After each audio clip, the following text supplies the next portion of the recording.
محترم ناظرین، السلام علیکم ورحمۃ اللہ وبرکاتہ۔ آپ نے قربانی سے متعلق بہت سے ویڈیوز دیکھے ہوں گے۔ آج میں آپ کے سامنے قربانی کے تمام مسائل لے کر کے بس ایک ویڈیو میں حاضر ہوا ہوں، تو آپ اس ویڈیو کو اینڈ تک دیکھیے۔ آپ کو قربانی کے بارے میں جو بھی معلومات چاہیے آپ کو اسی ویڈیو میں مل جائے۔ تو آپ نئے ہو تو چینل کو سبسکرائب کر سکتے ہیں، ویڈیو کو لائک کرنا چاہیں تو کر لیجئے گا، لیکن ویڈیو اینڈ تک ضرور دیکھیے۔ سوال ہے کہ قربانی کن لوگوں پر واجب ہے؟ قربانی ہر عاقل و بالغ مسلمان مرد و عورت پر واجب ہے جو مالک نصاب ہو۔ قربانی واجب ہونے کے لیے کم سے کم کتنا مال ہونا چاہیے؟ تو جواب یہ ہے کہ قربانی واجب ہونے کے لیے 612 گرام 360 ملی گرام چاندی یا اس کی قیمت کا مالک ہونا چاہیے۔ اس کو حدیث پاک میں 200 درہم کہا گیا ہے، اور ایک درہم کی مقدار ہوتی ہے 3.0618 گرام۔ تو اس اعتبار سے اگر آپ دیکھیں تو 612 گرام 360 ملی گرام ہوتے ہیں 200 درہم کے، تو 612 گرام 360 ملی گرام چاندی یا اس کی قیمت، یا چاندی سونا اور جتنا بھی آپ کے پاس حاجت اصلیہ ہے اس کو چھوڑ کر کے جو کچھ بھی ہے اتنا اگر آپ کے پاس ہے تو آپ مالک نصاب ہے اور آپ پر قربانی واجب ہے۔ اگر آپ کی بیوی کا بھی یہی حال ہے تو اس پر بھی الگ سے قربانی واجب ہے۔ ایک شخص مالک نصاب ہے لیکن اس کا روپیہ بینک میں ہے، یا اس نے کمیٹی وغیرہ ڈال رکھی ہے، یا کسی کو ادھار دے دیا ہے، تو کیا ایسے شخص پر ادھار لے کر قربانی کرنا ضروری ہے؟ تو جی ہاں، ایسے شخص پر واجب ہے کہ وہ کسی سے روپے ادھار لے اور قربانی کرے اور بعد میں اس ادھار کو ادا کر دے۔ سوال: عورت اگر مالک نصاب ہے تو اس پر قربانی واجب ہوگی یا نہیں؟ تو عورت اگر مالک نصاب ہے تو اس پر قربانی واجب ہوگی، جیسا کہ آپ نے جان لیا۔ اگر شہر میں عید کی نماز نہیں ہوئی یا جس پر قربانی واجب تھی اس نے عید کی نماز نہیں پڑھی تو کیا قربانی کرنا ضروری ہے؟ تو قربانی کرنا بے شک ضروری ہے۔ شہر میں عید کی نماز نہیں ہوئی یا کسی وجہ سے عید کی نماز نہیں پڑھی، جیسا کہ لاک ڈاؤن میں ہوا تھا، تو ذمے سے قربانی ساقط نہیں ہوتی ہے۔ گھر کے کئی افراد مالک نصاب ہیں، مثلا والد، والدہ، بھائی، بہن، شوہر، بیوی وغیرہ، تو سب کو قربانی کرنا ضروری ہے یا سب کی طرف سے ایک آدمی کا قربانی کر لینا کافی ہوگا؟ تو اس کا جواب یہ ہے کہ گھر میں جتنے بھی لوگ مالک نصاب ہیں ان تمام کو ہر ایک کو الگ الگ اپنی طرف سے قربانی کرنا واجب ہوگا۔ کسی ایک کے کر لینے سے باقی کے ذمے سے وہ واجب ساقط نہیں ہوگا۔ اگر کوئی مسلمان مالک نصاب نہیں ہے اور وہ قرض لے کر قربانی کرے تو اس کی قربانی ادا ہوگی یا نہیں ہوگی؟ تو بے شک قرض لے کر قربانی کی تو ہو جائے گی، لیکن ذمے میں واجب نہیں ہے تو یہ قربانی نفل کہلائے گی۔ مرحوم یعنی اپنے ماں باپ، دادا دادی جن کا انتقال ہو چکا ہو، ان کی طرف سے اگر کوئی قربانی کرے تو قربانی کرنا جائز ہے یا نہیں؟ تو بے شک جائز ہے، ان کو اس کا ثواب ملے گا۔ اگر کسی کا عقیقہ نہیں ہوا ہے تو اور وہ مالک نصاب بھی ہے تو کیا اس کے اوپر قربانی واجب ہوگی؟ تو بے شک عقیقہ نہیں ہوا ہے، اس کے باوجود اگر وہ مالک نصاب ہے تو اس پر قربانی واجب ہوگی۔ قربانی واجب ہونے کے لیے عقیقہ کا کرنا ضروری نہیں ہے۔ کیا رات میں قربانی کرنا جائز ہے؟ کر سکتے ہیں لیکن نہ کرنا بہتر ہے۔ قربانی کتنے دنوں تک ہوتی ہے؟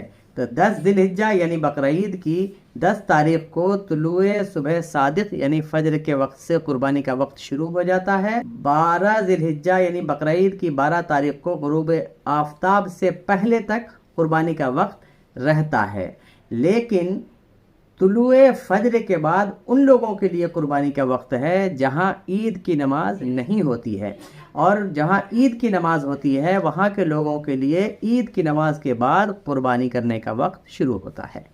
کیا قربانی کے ایک بڑے جانور میں 7 لوگوں کا حصہ لینا ضروری ہے؟ نہیں، 7 لوگوں کو حصہ لینا ضروری نہیں ہے، بلکہ 1 2 3 4 5 6 لوگ مل کر بھی ایک بڑا جانور قربان کر سکتے ہیں۔ 7 کی مقدار زیادہ سے زیادہ لوگوں کے لیے ہے، یعنی اس جانور میں زیادہ سے زیادہ 7 لوگ شامل ہو سکتے ہیں۔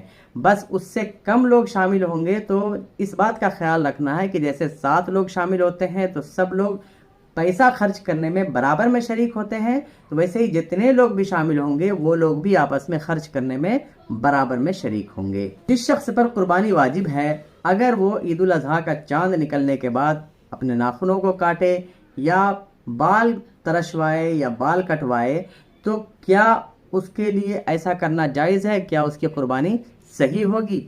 بے شک اس کی قربانی صحیح ہوگی، لیکن مستحب یہ ہے کہ بال اور ناخن قربانی کرنے سے پہلے نہ کاٹے۔ لیکن اگر کاٹ لیے تو کوئی گناہ نہیں ہے۔ لوگ یہ سمجھتے ہیں کہ قربانی کرنے سے پہلے بال کاٹنا حرام ہے، ناخن کاٹنا حرام ہے، تو یہ غلط سوچ ہے ان کی، ایسی کوئی بات نہیں ہے۔ قربانی کے دنوں میں اگر کوئی مالک نصاب کسی شرعی مجبوری کی وجہ سے قربانی نہ کر سکے تو کیا حکم ہے؟ تو اگر اس نے قربانی کا جانور خرید لیا ہے تو اس جانور کو زندہ صدقہ کر دے، اور اگر جانور خریدا نہیں ہے تو قربانی کے جانور کی رقم صدقہ کرنا ضروری ہے۔ قربانی کے جانوروں کی عمر کتنی ہونی چاہیے؟ گائے، بیل، بھینس ان کی عمر 2 سال، اونٹ، اونٹنی ان کی عمر 5 سال، بکرا، بکری، بھیڑ ان کی عمر 1 سال ہونا ضروری ہے۔ اگر یہ جانور اس سے کم عمر کے ہوں تو قربانی نہیں ہوگی۔ البتہ بھیڑ اور دمبا 6 مہینے کا ہو اور دیکھنے میں 1 سال کا لگتا ہو تو ایسی صورت میں بھیڑ اور دمبے کی قربانی صحیح ہو جائے گی۔ کیا قربانی کرنے کے لیے جانور کا دانت نکلنا ضروری ہے؟ جیسا کہ عام طور پر ہمارے معاشرے میں لوگ سمجھتے ہیں کہ اس کا دانت نہیں نکلا ہے، 1 سال کا ہو چکا ہے بکرا یا 2 سال کا گائے بیل ہو چکا ہے، تو ایسی صورت میں لوگ سمجھتے ہیں کہ اس کی قربانی نہیں ہوگی۔ تو اس کا جواب یہ ہے کہ عمر ہونی چاہیے، دانت نکلے یا نہ نکلے قربانی صحیح ہوگی۔ کیا بڑے جانور میں 7 سال تک حصہ لے کر قربانی کرنا ضروری ہے تب جا کر ایک قربانی مانی جائے گی؟ بالکل نہیں۔ ایک بار حصہ لینے سے 1 سال کی قربانی ادا ہو جاتی ہے۔ اگلے سال آپ پھر مالک نصاب ہو تو دوبارہ پھر سے آپ حصہ لیں اور نئی قربانی کریں، وہ ایک الگ قربانی ہوگی۔ پہلی قربانی کس کے نام سے کرنا چاہیے؟ اگر آپ مالک نصاب ہیں تو آپ کو ایک قربانی اپنی طرف سے کرنا ضروری ہے، پہلی یا دوسری یا جو کریں۔ قربانی ہر سال واجب ہوتی ہے یا زندگی میں ایک بار؟ اگر آپ ہر سال مالک نصاب ہیں تو قربانی ہر سال واجب ہوتی ہے۔ اگر آپ زندگی میں کبھی بھی مالک نصاب نہ ہوئے تو قربانی آپ پر کبھی بھی واجب نہیں ہوگی۔ کیا عید کی نماز سے پہلے قربانی ہو سکتی ہے یا نہیں؟ شہر میں عید کی نماز سے پہلے قربانی نہیں ہو سکتی، ہاں گاؤں میں طلوع فجر کے بعد قربانی کرنا جائز ہے جہاں عید کی نماز نہیں ہوتی ہو۔ قربانی کا چمڑا یا اس کی رقم کسی مسجد یا مدرسے میں دینا جائز ہے یا نہیں؟ جی ہاں، بالکل دے سکتے ہیں، مسجد میں بھی دے سکتے ہیں اور مدرسے میں بھی دے سکتے ہیں، اور چمڑے کو اپنے استعمال میں بھی لا سکتے ہیں، یعنی اس کا جانماز بنا لیا، تکیہ بنا لیا، تو اپنے استعمال میں لانا ہے تو لا سکتے ہیں، لیکن اس کو بیچ کر کے اس کی رقم اپنے استعمال میں نہیں لا سکتے ہیں۔ قربانی کا جانور مر جائے یا چوری ہو جائے تو ایسی صورت میں کیا کریں؟ قربانی کا جانور مر جائے یا چوری ہو جائے تو کیا کریں؟ جس کا قربانی کا جانور مرا ہے یا چوری ہوا ہے، اگر وہ مالک نصاب ہے تو اس کو پھر سے دوبارہ نیا جانور خرید کر قربانی کرنا واجب ہے۔ اور اگر کوئی غریب ہے جس نے منت مانی تھی کہ اس جانور کی میں قربانی کروں گا اور وہ جانور مر جائے یا گم ہو جائے تو ایسی صورت میں اس غریب پر، یعنی جو مالک نصاب نہیں ہے، اس پر قربانی کرنا نیا خرید کے واجب نہیں ہے۔ صاحب نصاب نے قربانی کی نیت سے جانور خریدا، پھر اس جانور کی قربانی نہیں کی تو کیا حکم ہے؟ تو اس کا جواب یہ ہے کہ اس کی جگہ دوسرے جانور کی قربانی کر سکتے ہیں، کوئی ممانعت نہیں ہے۔ وہ جانور وہ رکھنا چاہے تو رکھ سکتا ہے، نیا جانور کرے، اس کے اوپر قربانی واجب ہے۔ قربانی کے گوشت کے کتنے حصے کرنا چاہیے؟